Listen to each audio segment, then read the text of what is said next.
Welcome to the deep dive. This is where we take the source material you share with us and really sift through it. Yeah, pulling out the key insights, the important stuff. Exactly, our goal, to kind of shortcut your way to being genuinely well-informed. Think of us as your guides, navigating all this information, pointing out what really matters, and hopefully making it a bit interesting along the way. And today we're diving into something, well, really personal, actually. Okay. We've got excerpts here from a book called Inflexible Me, Expanding Past the Inflexible Barriers of the Body, Mind, and Soul. It's by Nicole Frolick. Oh, okay. Yeah, it was shared by a listener. And our mission today is to unpack the powerful, sometimes surprising lessons you find when you face physical limitations head on. Head on, right. Right. Because the idea is that this physical journey, it can lead to, like, profound self-discovery. Exactly. Freedom from barriers that aren't just in your body. They're in your mind, your soul, too. That's what the book suggests. So it's definitely about much more than just, whether you can touch your toes. Right. It sounds like a transformation that starts physically, but then is ripples outward. Okay, so let's get into it. The book opens by describing this feeling, and I bet this resonates with a lot of people. The feeling of being inflexible, like it's a lifelong prison sentence. Oh, absolutely. And with that feeling comes, well, a lot of shame, maybe intimidation too. Yeah. The author specifically mentions feeling this around activities like yoga, Yeah. where it feels like you're kind of putting your vulnerability on display. She uses this really raw phrase talking about feeling like an eyesore or even a disgrace in those first yoga classes. Wow. Just because she couldn't move her body the way other people seem to, like effortlessly. It's interesting, though, when you consider her background.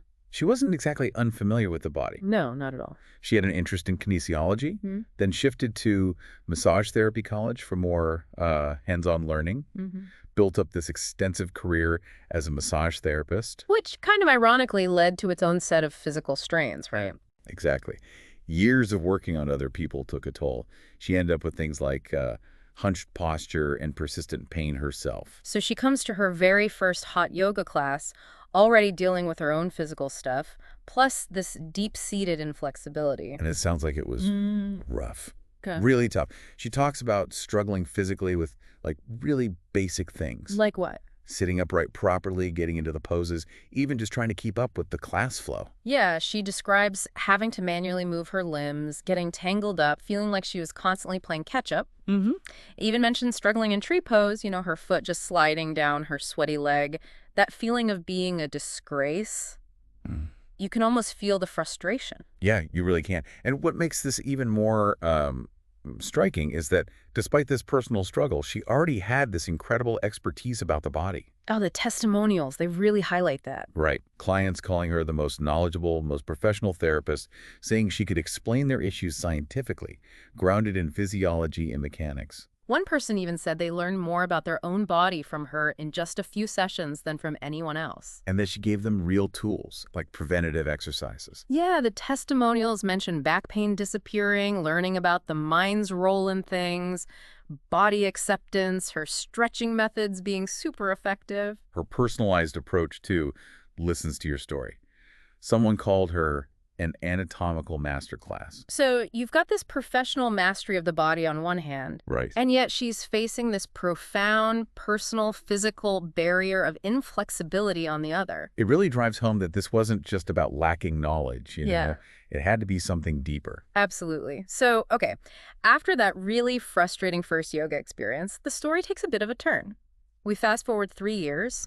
She's left city life, ditched the intense work schedule, and she finds herself living on this small island in the Caribbean, really looking for a change. And part of that change, part of this one-year sabbatical she decides to take, involves going on a 10-day silent meditation retreat in Costa Rica this time. Okay, a silent retreat.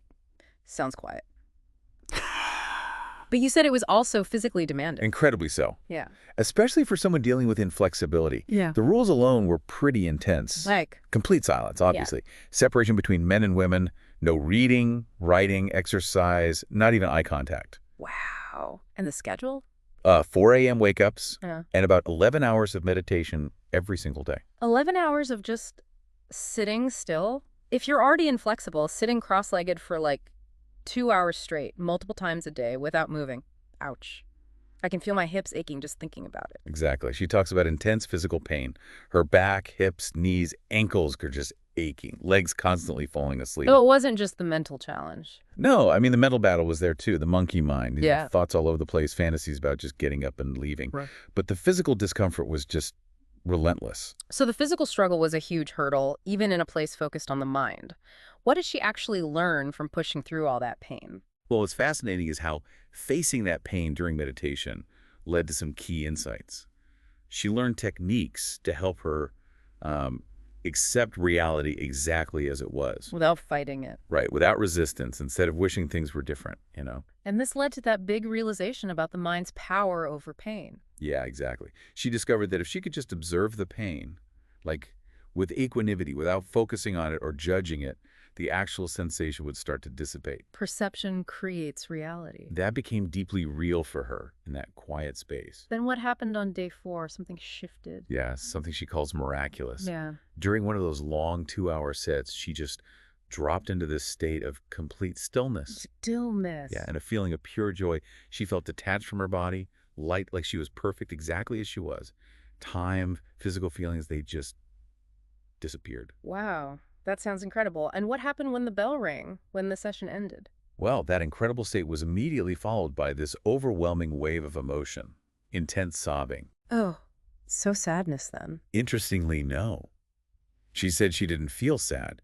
She described it more like being consciously brought back to my body, and the tears came as the physical reality, the kind of weight of being in her body hit her after that period of profound detachment. Huh. So not sad tears. What were they then? She tried to figure it out afterwards, walking in the retreat gardens. And she had this encounter with a hummingbird, hovering just inches from her face. Okay. And that's when it clicked for her. That feeling she'd had in meditation, the pure joy, the lightness, symbolized by the hummingbird among the flowers, she realized that was unconditional self-love and acceptance. Ah. It was like coming home to myself, she said. The tears weren't sadness. They were from the sheer impact of consciously finding that place inside herself after like 31 years of searching for it. That's really moving. So after an experience like that, how did it change her view on her physical inflexibility? She describes feeling fundamentally different, more willing, more accepting. Ready to try again? Yeah, and this is when she reluctantly agrees to try yoga again, this time with some people she met at the retreat. And the setting sounds totally different from that first hot yoga class. Oh, completely. This was an open-air jungle studio in Montezuma. The whole energy was lighter, much more relaxed. How did it feel for her? She felt nurtured there. She actually says it felt like a massage, which is such a stark contrast to feeling defeated the first time around. So she keeps exploring yoga then, in Santa Teresa, another place. Right, in a smaller studio. But even with this new mindset, she's still kind of wrestling with her insecurities about being inflexible, especially in a smaller class where she feels, more visible.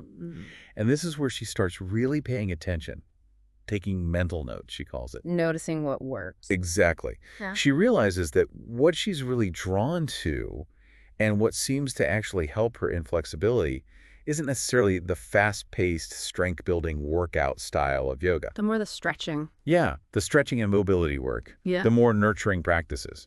And then comes this really pivotal moment, right? In a class with a teacher named Mariel. Yes, and Mariel moves her right to the front of the room. Oh, wow. Talk about facing your insecurities head on. Right, totally in the spotlight. And she's struggling, especially with hip openers. She describes feeling like her hip flexor muscles were on the verge of tearing, feeling exposed, like the ugly duckling all over again. So she's in pain, she's frustrated, feeling inadequate. What happens next? Mariel comes over, but not with some complex physical adjustment. She just gives her this incredibly simple guidance. Whispers, just let go, Nicole. Just let go. Sounds so simple, but profound somehow. Did it work? Yes, absolutely. Instead of pushing harder or fighting against the resistance she felt, she consciously decided to soften her approach, took a deep breath, and just allowed herself to, let go into the pose. And physically, what was the result? Unexpectedly, she fell deeper into the pose. Much, much deeper than she ever thought her body could go. Wow. Okay. So the limitation wasn't purely physical strength or how far the muscle could stretch, but something else. Exactly. That was her big aha moment. A whole rush of questions about her body's real capabilities flooded her mind, leading to that huge thought. Was it me this whole time holding myself back and not my inflexibility? That's massive. It completely flips the script, doesn't it? From my body can't do this to hang on, am I somehow preventing my body from doing this? And this realization, it opens the door to understanding this concept she calls the internal teacher. The internal teacher. Yeah, it's framed as that all-knowing part of you, your inner wisdom, and you access it through conscious practice and really crucially, that mind-body connection she was starting to tap into. And the book argues that getting more physically flexible actually becomes a result of nurturing this internal connection and dealing with the mental blocks. Right, not just forcing the physical side. The physical helps unlock the internal, and then the internal work helps unlock more physical potential. Exactly. And the book draws a really powerful connection here between that physical inflexibility and emotional or mental resistance we might be holding on to. Like that story she shares about the betrayal, carrying that pain for 7 years. Mm-hmm. She thought she dealt with it, moved past it, but realized she hadn't truly forgiven the person. So she deliberately set out to find forgiveness. Yeah, she took this solitary walk on the beach with the specific intention of finding forgiveness. And during that walk, she had this profound mirror realization. The mere realization, what's that? She realized the deep pain she felt from the betrayal, the feeling of insufficiency, wasn't actually caused by the person who betrayed her. Okay. It was actually a reflection of her own core belief about herself, that she wasn't enough. The betrayer was just the mirror, showing her what was already inside her. So the pain wasn't inflicted on her, it was pain she was already holding within herself, just reflected back. Precisely. And grasping that led to an immediate physical release. Yeah. She describes this surge of energy literally releasing from her chest, like a huge weight lifted off her heart. And the timing after that is just incredible. The very next day, she met someone new. Yeah, and entered a loving relationship. It's such a powerful example of the idea, isn't it? Physical limitations often have roots in our mental or emotional state. Absolutely. By releasing that resistance, that old pain and unforgiveness she was clinging to, she literally created space. Not just in her body, but in her life, allowing something new, like love, to come in. It really reinforces that idea. Your body is designed to move and bend. Don't let your mental limits convince you otherwise. Yeah. So, okay, based on this whole incredible journey from feeling like a disgrace in yoga to the meditation retreat, the beach realization, the book kind of distills these experiences down into 4 core principles, like a toolkit for transformation. Right. The first one is fear, and it's defined pretty simply. A false belief. False evidence appearing real. Exactly. And you basically have a choice. Forget everything and run, Yeah. or face everything and rise. Her biggest fears, she mentions, were exposing her incapabilities, feeling insufficient, being judged by others. And the key takeaway here isn't about eliminating fear entirely, because that's maybe unrealistic. It's about acknowledging it without judging yourself for having it. Keeping it in the light, as she says. Yeah, so it doesn't control your choices from the shadows. That lets you make choices based on what you truly desire, not what you fear. Okay, that's fear. What's the second principle? Acceptance. This is framed as unconditional love for your body, which is, the direct opposite of hating your body or being constantly frustrated with its limitations. So it's about accepting your body's capabilities exactly as they are in any given moment, even if you have setbacks. Precisely, like her struggle with tree pose. When she stopped getting angry at herself for wobbling and just accepted that was where she was, her body actually responded with more stability. So accepting allows you to actually listen to your body's wisdom instead of just fighting against it. Makes sense. Yeah. Then the third principle is mindful breathing. Okay, breathing. Important. Seen as more than just taking in air. It's your life force, the vehicle for that inner wisdom, the way to awaken that internal teacher and really integrate your mind and body. Physically, she talks about how mindful breathing creates space on the inhale. And allows for a deeper release or settling on the exhale.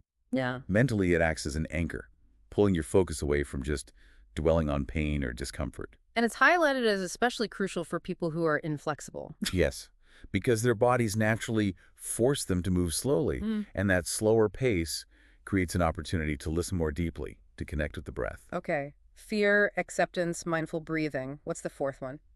The fourth is compassion, defined as the ultimate form of love directed both towards yourself and towards others. This involves noticing your own inner judgments about yourself, maybe about others in the yoga class, and consciously choosing to release them. Exactly. Cultivating kindness, especially self-kindness. It's presented as the foundation for healthy relationships, starting with the one you have with yourself. Fear, acceptance, mindful breathing, compassion. It feels like these aren't just for yoga, right? They apply way beyond the mat. Oh, absolutely. They're presented as tools for navigating pretty much any of life's challenges. So as the author continued her journey, even doing intensive yoga teacher training, she made some kind of surprising discoveries about how physical flexibility actually increases. Yeah, this is where her butterfly transformation experience comes in. She found that despite all the active, sometimes intense dynamic yoga practice, Her biggest gains didn't come from pushing hard. no, her most significant flexibility increases happen during rest, through passive stretching, and doing self-massage. Passive stretching, like just holding a stretch for a long time. Yeah, she describes sitting in passive stretches for like incredibly long periods sometimes, up to 20 minutes in one stretch. Wow, that really underscores the idea that transformation doesn't always have to be this traumatic, painful pushing process. Right. Sometimes just allowing gravity and time to do their work is what's needed most.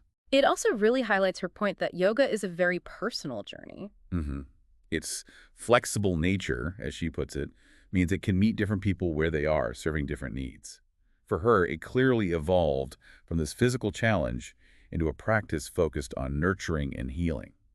And the book gets into that fascinating idea about the body storing emotions. Yeah, the idea that our hips, for instance, often hold on to stored emotions like sadness or anger, and doing hip-opening poses can actually facilitate the release of that stuff. She frames that emotional purging that can happen during physical practice as totally normal, even beneficial, like a powerful opportunity for insight. Calls it the cheapest form of therapy. Mm-hmm. I like that. And similarly with chest, right?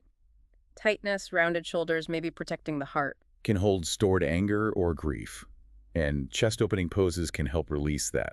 She recounts a really intense experience in camel pose where this wave of unexpected anger just surfaced. And even savasana, the corpse pose at the end. Some people might think, oh, we're just lying there. Right, but she emphasizes it's absolutely critical. It's the time for your body and mind to integrate everything that just happened in the practice, to reset, to absorb the insights. And just surrendering to total relaxation can be surprisingly difficult for a lot of people. It really can. She also touches on the more practical physical benefits too, right? Like strengthening ligaments. Yeah, how yoga strengthens the ligaments around joints, which not only helps prevent injuries in the first place, but can also significantly speed up recovery time if you do get injured. She uses her own rapid recovery from a snowboarding shoulder injury as an example. Which loops back beautifully to that core idea. Starting out really inflexible can actually be an advantage. Because it forces you to slow down. Exactly. It forces you to move slowly, mindfully, and to listen deeply to your body in a way that someone who's naturally flexible might just bypass. And that deep listening is where you access that inner wisdom she talks about. So the big takeaway isn't that you're doomed if you start out inflexible. Flexibility is attainable. But the journey isn't just about bending your body into pretzels. It's about expanding flexibility across the board, body, mind, and soul. And that expansion ultimately shifts your reality, helping you move from living out of fear to living more from a place of love.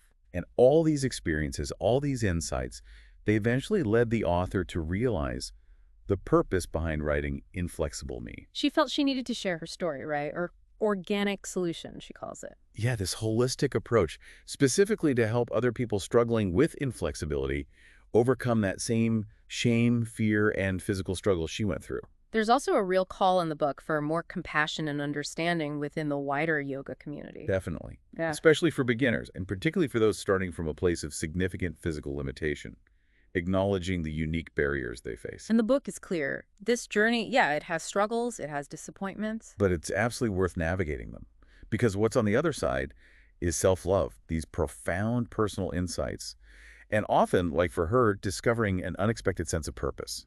The hope, really, is to restore hope for others feeling stuck. Yeah, inspire them to explore these connections beyond just the physical, build community, and just increase awareness about the deeper dimensions of what flexibility can mean.